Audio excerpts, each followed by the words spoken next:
Hey, it's Q&A day, which means if you have Q's, I have A's.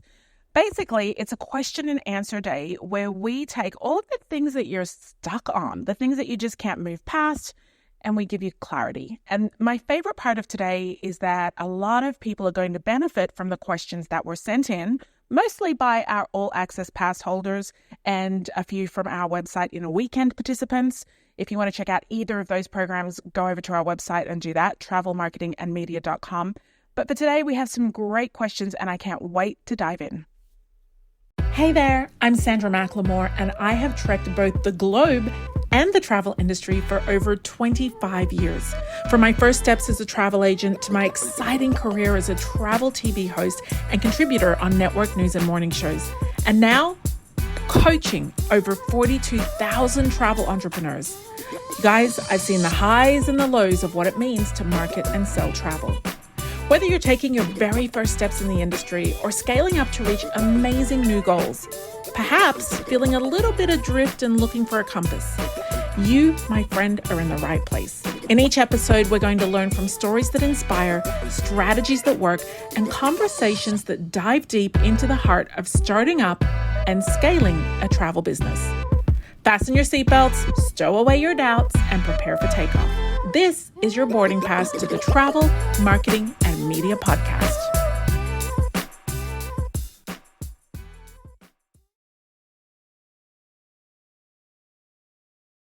Our first question is from Jenny Blazek from Blazek Travels, and her question is about marketing funnel planning. She says, "Hey Sandra, I got my MailerLite form set up and clients imported. I got it done! Exclamation mark. Now how do I market it? I shared it on Facebook, but it has a weird message about leaving Facebook. But I did it, and it looks good." So the first thing, Jenny, yes, you did it. So many travel advisors have this on their to-do list, and it doesn't get done as quickly as they want to. So kudos to you for setting up your MailerLite form, getting your clients imported, and now being ready in a position to be able to market your lead magnet. So I'm assuming it's a lead magnet, but there's every chance that maybe you've just created an opt-in form to start a community of people who want to hear from you regularly. The first thing I'll do before we talk about marketing it and getting it out to more people is to remind you that if you haven't done so already, you'll want to create a welcome email. This is an email that everyone who opts into your form, so who fills out that form that you've just completed, that you've just created, that everyone receives an automatic, immediate welcome email that just says, "Hey, thanks so much for joining our community," or "Thanks for downloading XYZ," or "Thanks for watching or listening to XYZ," depending on, of course, whether or not you did a lead magnet or just a simple opt-in form. And then it goes on to say, "At Blazek Travels, we specialize in just one sentence, your core message, preferably. And what can you expect to hear? What can you expect from us? You can expect that we're going to pop into your inbox every week on Wednesday mornings, Saturday evenings, or Friday nights, whatever it is that you choose. There's no wrong answer there. And we're going to share with you and then tell them what you're going to be giving them. It might be a video every week, a new podcast episode every week. Maybe it's a written article. Maybe it's some photo inspiration of an upcoming of a destination or an experience that we think you might want to have on your travel bucket list. We'll never spam you. We'll never share your email address with anyone. And of course, you can unsubscribe at any time. But we recommend hanging in there for a minute because your next best vacation might be in your inbox this Wednesday or Friday or Saturday or whatever. So make sure that you've got that welcome email set up. The next thing you'll want to do is to have a plan to show up in their inbox every single week and point them to a piece of content that is relevant to the type of travel that you want to sell and relevant to the type of travel that that they want to book. And of course, those two things should be aligned. And speaking of alignment, the most important thing is that weekly content that you create, it's in direct alignment with your sales goals. So assuming that you've got that ready, your welcome email, and you've got a plan to get content out to them every week, to answer your question, how do I promote it? Good question, Jenny. In fact, doing what you've done is the first bit and the fastest bit. The next bit is where the true magic happens. You want to make sure that you promote joining your community or accessing your lead magnet to the people who are your ideal clients. So say, for example, you do family travel. That means that you're going to want to show up where families are. You're going to want to show up specifically where the moms, dads, or caregivers are that plan travel, the person who has that role in a family.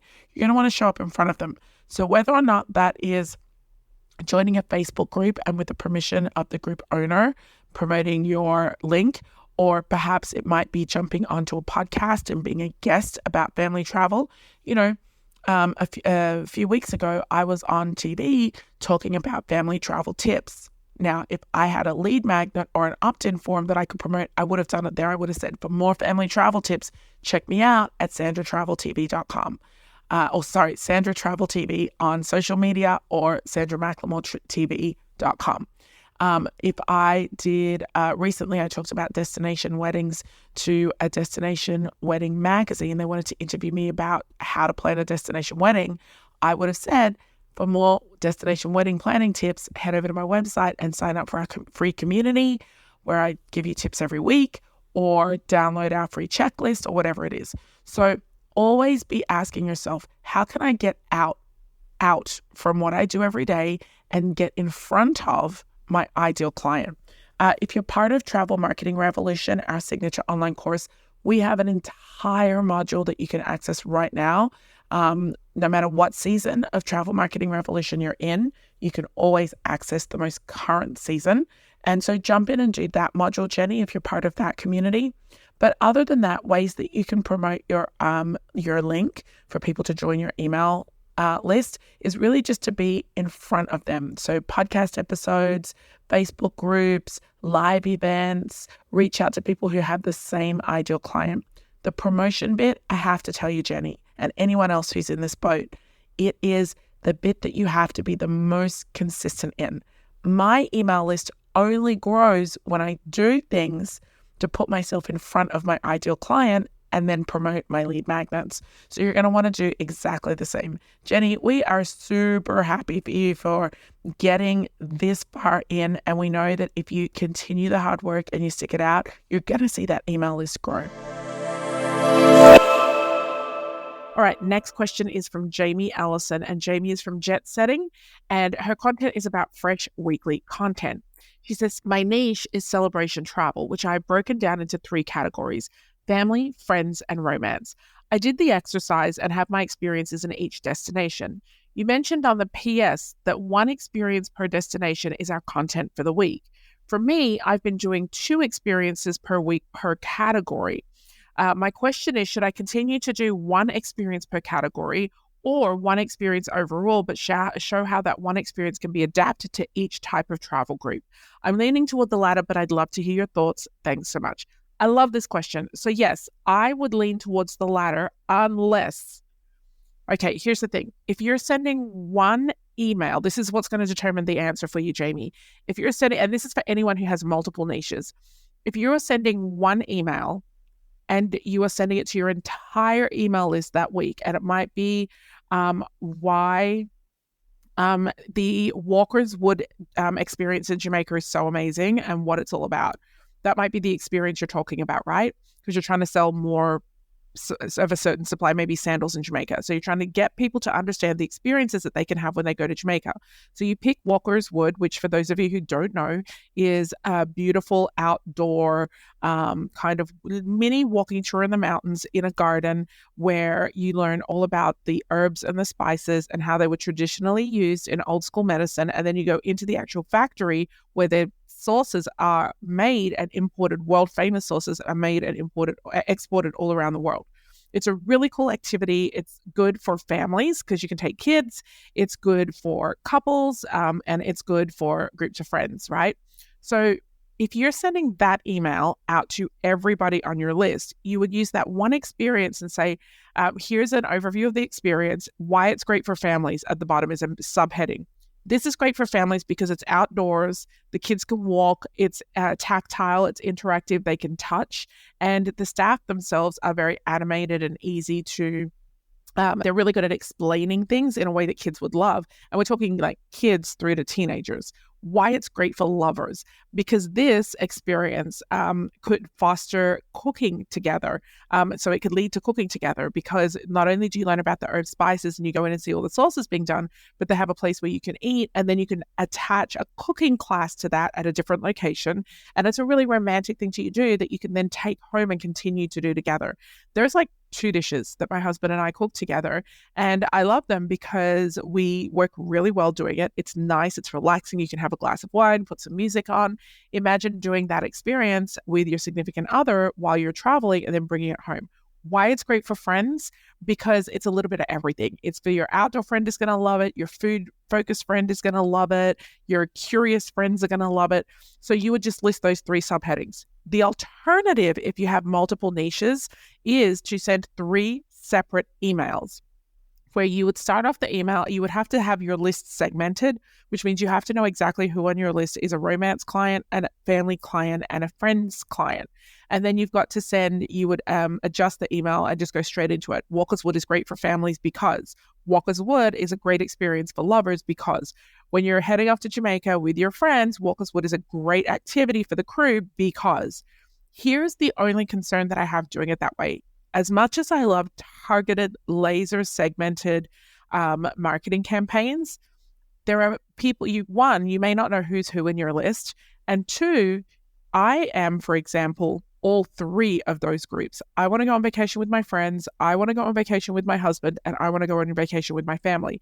So my suggestion is just to do 1 experience each week, just like I've given you that example of going to Walker's Wood, and then list subheadings why it is the most amazing experience for families or friends or lovers. I hope that helps. Okay, let me see if I can get another question in today. I absolutely can. We're only halfway through. Next question is from Denise Hansuka from Travelux, and her question is also about Fresh Weekly content. So Denise says, "Hi, Sandra. You use a company for some of your photos that show tablets, phones, or magazines with your content. For instance, the header of this page that she's filling in her question has one. Can you please advise the company that you use for this? Thanks in advance." I love this question. So actually, if you head over to our website, travelmarketingandmedia.com, the first thing that you're going to notice, of course, is that you don't have a menu at the very top. Well, we do that on purpose. We want people to be able to go through and read every single thing on our homepage and then decide where to go. So if you scroll all the way down into our footer, it's kind of like the utility drawer or the junk drawer at home, except it's not junk. It's got the full menu of everything. And there's 3 columns of white text. There's online courses, social media solutions, and explore. And under the explore menu, you can click on smart tools. The other way to get there is to go travelmarketingandmedia.com/smart tools.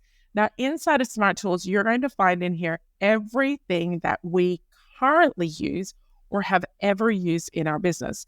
And it's divided by 3 tabs. So stage 1 is that you just need the most basic smart tools to start your travel business. Stage 2, when you click on that, the list changes and it says, I need smart tools and resources to scale my travel business. And stage 3 is I'm already profitable and I need smart tools and resources to skyrocket my travel business. So when you scroll down, you'll find a bunch of our tools in there. The actual tool that we are using is called Placeit. And Placeit is, and it's listed in here. You can go and take a look. Placeit is where you can create free mockups. Now, the other thing I do want to point out is that you can create mockups in Canva as well. I'm not sure if it's a pro feature or not, but you can definitely create them there. And there's a bunch of free mockup sites. We just really, really like Placeit because of the number of mockups that you can do in there. And you'll notice, in fact, when you go over to our Smart Tools page, every image that you're looking at is a mockup. We did a screenshot of, say, for example, Buzzsprout, and then we put Buzzsprout into a laptop to make it look like someone was actually on the website, and then stuck the logo over the top of it.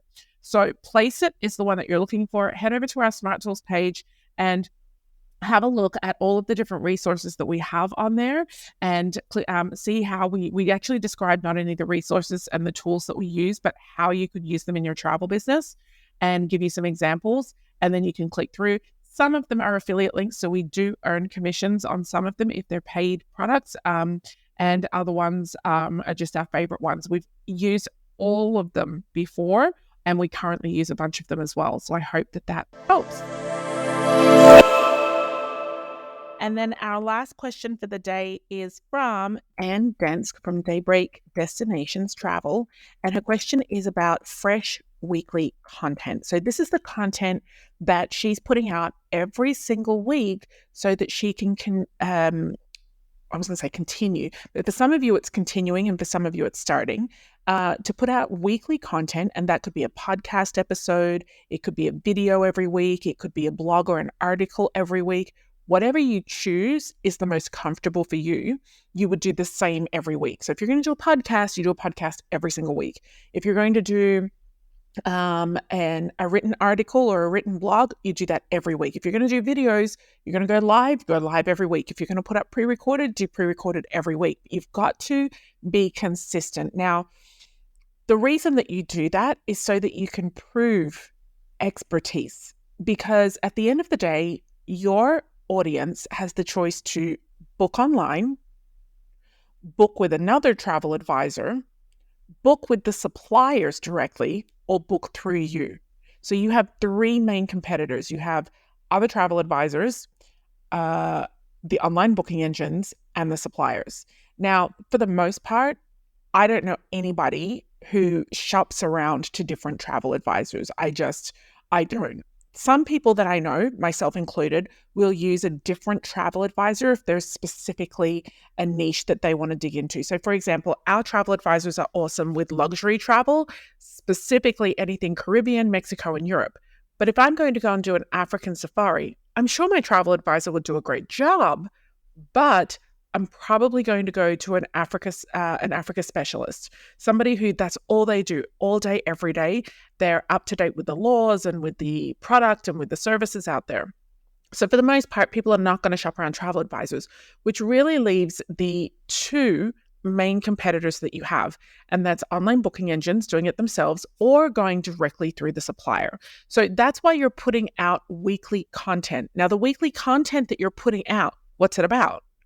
It is in direct alignment with what you're trying to sell. So if you're trying to sell river cruises, your weekly content is going to be about the destinations and experiences that you can have if you river cruise. If you are trying to sell more all-inclusive 5-star resorts, your weekly content is going to be about the destinations that have these resorts, the type of experiences that you can have in these destinations and at these resorts, without promoting the actual resort. If your specialty is ocean cruising, but specifically maybe the exotics, you're going to go again for destinations and experiences. So this weekly content is really important. And I would say that it is the key to having people keep you top of mind and top of speed dial. I think when people ask me the two most important things, like when people say, what do you think is the best thing that you ever did for your business? There were two or three, probably three things. The first thing is that I really focused on building my email list, building it with, at first, tens of travel advisors that were the kind of travel advisors that I wanted to coach and I wanted to work with. Then hundreds of travel advisors. Then I wanted thousands of travel advisors. Then I wanted tens of thousands of travel advisors on my email list. Specifically, not all travel advisors, but specifically the type of travel advisors that want the kind of coaching and services and mentorship that I provide. That's the first thing that I ever did that was just the most incredible thing for my business. Having an email list so I can contact my audience, my community at any time. See, when I post on social media, only 4% of them roughly are going to see what I'm posting. If I send an email, 99.9% of my audience are going to get the email in the inbox and see it. So that was a bit of a long way to go around. But Anne's question this week, and I wanted to take that time to explain to you and give you context. Her question is about fresh weekly content. So she says, hi, Sandra. When it comes to creating my weekly email content and marketing funnel, I'm struggling with imposter syndrome. Have you ever had to deal with it? And if so, how did you overcome it? What tips are there to help manage my imposter syndrome so that I can finally just sit down and create and build my weekly email content? I've been a travel advisor for 10 years. I know my stuff, but there's always this nagging feeling that seems to block me. Thanks so much, Anne. And I love this topic. In fact, I'm going to give you an answer here, and then I'm going to jump over to my public podcast and do an entire episode on this. So here's the thing. Imposter syndrome is something that everybody gets. And to a certain extent, I think it's healthy. I think it's healthy because it's your own internal red flag saying, hey, are you meant to be doing this? Are you meant to be helping people? Are you meant to be taking this role? And why is that good? Because I believe that you should only ever serve people doing something that you have had success doing yourself or for other people. And I believe that of every single business owner on this planet. So for me, for example, what right do I have, under what planet, what authority do I have that I can coach business owners to build and grow their business and make more money and have more work-life balance? Why am I qualified to do that? There's not a certificate that they hand out that says you can do it and you can't and it's regulated. I have expertise and authority because I have got success doing it myself, for myself, and for other people. So the first thing that you have to ask yourself is, what right do I even have to be a travel advisor?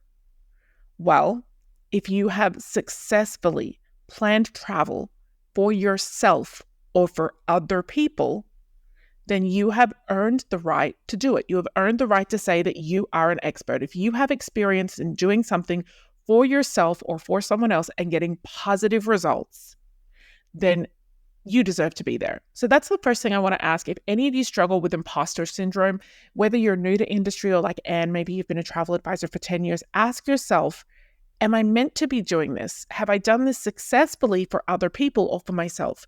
Now, of course, Anne hasn't been in business for 10 years without being able to answer yes to that. So she's going to answer yes right away. So you're probably thinking, well, why does Anne have imposter syndrome? And yeah, okay, so I know I'm a good travel advisor. I know my stuff. Anne already acknowledged that. Why do I have imposter syndrome? I'll tell you. You have imposter syndrome about a task, not about your role as a travel advisor. You have imposter syndrome about your role as a marketer. And if we drill down even more, about each individual task. So what you really have is not so much imposter syndrome, you are procrastinating. So when we find ourselves saying, oh, I don't even know what I'm meant to be doing, I don't know if I should be doing this, sometimes that is imposter syndrome where we feel like, who am I to be here? But the majority of the time, we just don't have clarity on the task that we're doing. You see, clarity is where you're like, okay, I know why I'm doing this. I know how I'm going to do it, or I know how to figure it out. I know how to look it up, and I know what the outcome I want to be. So I'm going to jump in. Now, I'm all for jumping in when you don't know what you're doing and giving it a go. There are so many things that I have taught myself over the last years running business and just in life in general. I haven't been taught everything that I know by other people. In fact, when it comes to running a business, I would say that probably 30% I've been taught and 70% I figured it out along the way. That's pretty generous, giving 30% to other people. But yeah, I would say maybe 70% to 90%, 70 to 90, I figured it out on my own. So I believe, Anne, that you do not have imposter syndrome, and anyone who feels like Anne, where they're like on a specific task, like what Anne has said, sitting down to do my weekly content, I believe that that's procrastination over a task because you don't have clarity. And when you don't have clarity, you have confusion. So you only ever have one or the other. They can't live together. They're like oil and vinegar. They're like Mexican fighting fish. They're like tall puppies. You only ever have clarity or you have confusion. When you walk into, let's say, Target, and you go to the aisle with shampoos, if you have a go-to shampoo, you have clarity. You know exactly what you want. You go there, you grab it. Now, there might be other things that interest you, and you'll say to yourself, okay, well, let me have a look. But I know that my shampoo has to be for curly hair. It has to be for coarse hair, for black hair. It has to be hydrating. It's got to be for curls. So I have clarity on what I need, and for the most part, I pick up the same thing every time. But even if I get distracted by a shiny object, new shampoo, I still have clarity on what I need to walk away with. I'm not going to walk away with something for fine hair or for thin hair or for smooth, straight hair. I'm going to walk away with what I need. So I still have clarity there. When you don't have clarity, you have confusion. That would be the equivalent of me walking into the automotive aisle and having to buy oil for my car if I wanted to top up the oil in my car. Now, I know how to top up the oil in my car. I know how to check the oil levels in my car. I learned all of that before I got my driver's license.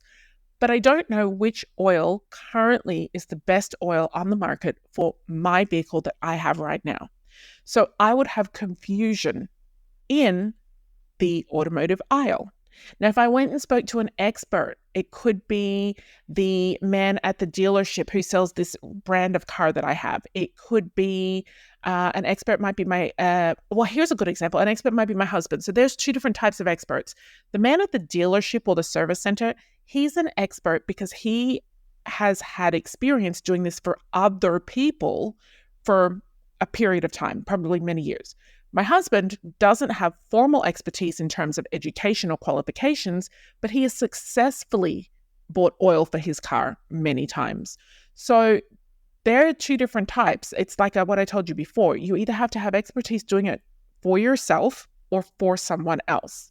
So if I went and spoke to Anthony or I went and spoke to the man at the service center dealership and I asked them what type of oil to buy for my car, and they told me and they wrote it down, or they even showed me a picture of it, or they sent me a link to it, and I walked into Target and I walked to the automotive aisle, I would have clarity.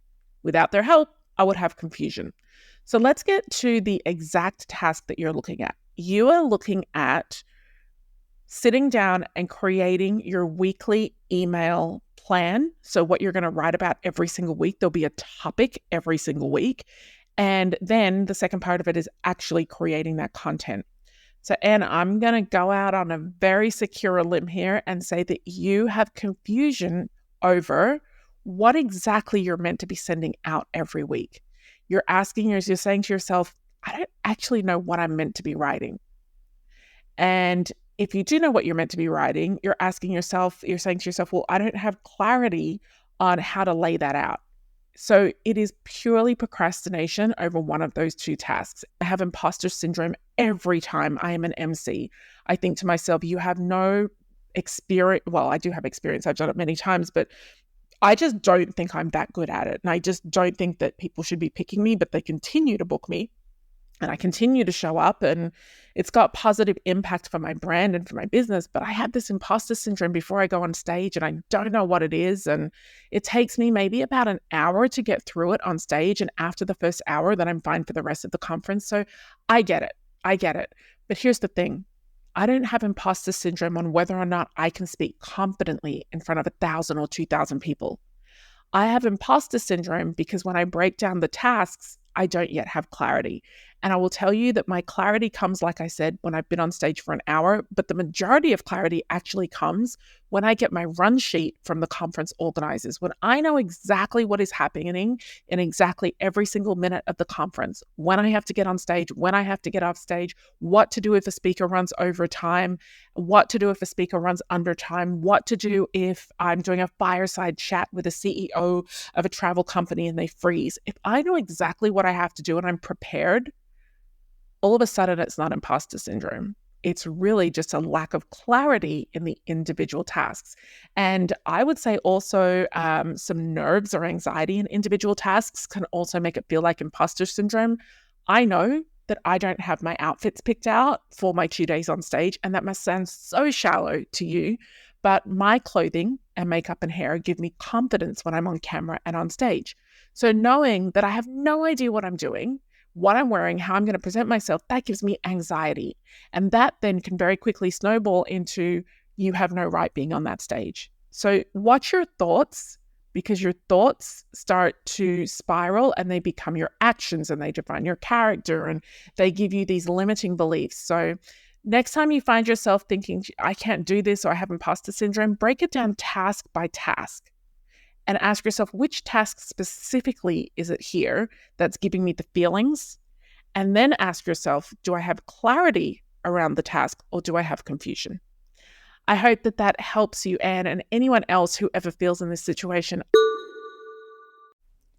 There you go. All of today's cues with A's. So if you have a question that you would love to ask me, maybe it's been sitting on your mind for a while, maybe you don't even recognize it's a question. I'm going to put it to you like this.